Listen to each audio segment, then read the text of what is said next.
Umar bin Khattab रज़ियल्लाहु तआला अन्हु बहुत ही क्रूशल टाइम पर मुसलमानों के दूसरे खलीफा बने, क्योंकि एट द सेम टाइम मुसलमान उस वक्त दुनिया के सबसे बड़े सुपर पावर्स रोमन और पर्शियन एम्पायर से लड़ रहे थे।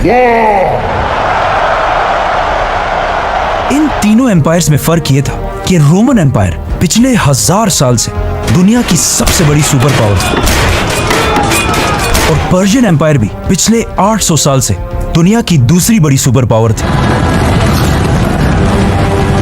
और इन दोनों से एक ही टाइम पर लड़ कौन रहा था? मदीना की रियासत,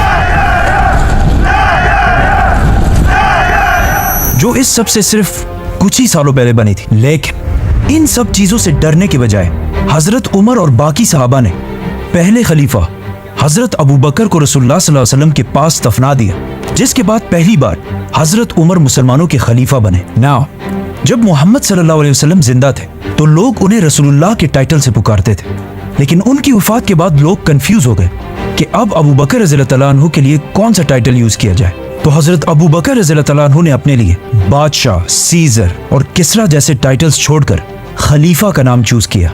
और अब हजरत अबू बकर के बाद हजरत उमर ने अपने लिए अमीरुल मोमिनीन का टाइटल चूज किया। जब हजरत उमर रज़ियल्लाहु तआला अन्हु खलीफा बने तो मुसलमानों की एक फौज खालिद बिन वलीद की लीडरशिप में रोमन एम्पायर में लड़ रही थी और एक दूसरी छोटी फौज पर्शियन एम्पायर में थी।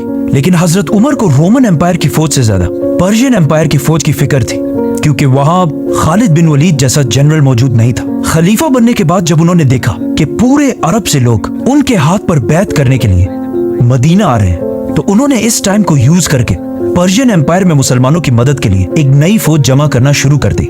लेकिन यहाँ एक बहुत बड़ा मसला हुआ कि हजरत उमर मस्जिद नबवी में बार बार मुसलमानों को जिहाद की तरफ बुलाते रहे, लेकिन पहली बार उन्होंने देखा कि पर्शियन एम्पायर से लड़ने के लिए मुसलमानों में कोई भी तैयार नहीं था। और ये इसलिए नहीं था कि मुसलमान लड़ लड़ कर थक चुके थे, बल्कि इसलिए क्योंकि उन्हें पता था कि खालिद बिन वलीद पर्शियन एम्पायर में नहीं बल्कि रोमन एम्पायर में, और उनके बगैर कोई भी जंग जीतना इम्पॉसिबल है। ये देखकर हजरत उमर समझ गए कि अब जो ये नए मुसलमान हैं, इनका यकीन और ट्रस्ट अल्लाह की बजाय खालिद बिन वलीद के साथ ज्यादा अटैच्ड है, जो मुसलमानों के इस एम्पायर के लिए बहुत बड़ा मसला था। 3 दिनों के बाद हजरत उमर ने एक दिन बहुत सख्त गुस्से के साथ स्पीच की, तो उनमें से एक मुसलमान अबू उबैद, जो सहाबी भी नहीं थे, खड़े हुए और कहा मैं जिहाद के लिए तैयार हूँ। जिसके बाद आहिस्ता आहिस्ता और भी लोग आगे आने लगे। तो हजरत उमर रज़ियल्लाहु तआला अन्हु ने 1000 की फौज बनाई और उसका लीडर अबू उबैद को बनाकर पर्शियन एम्पायर की तरफ रवाना किया।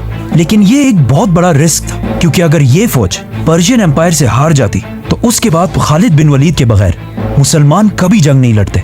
और ऐसा ही हुआ, ये फौज पर्शियन एम्पायर में बहुत ही बुरी तरह हार गई।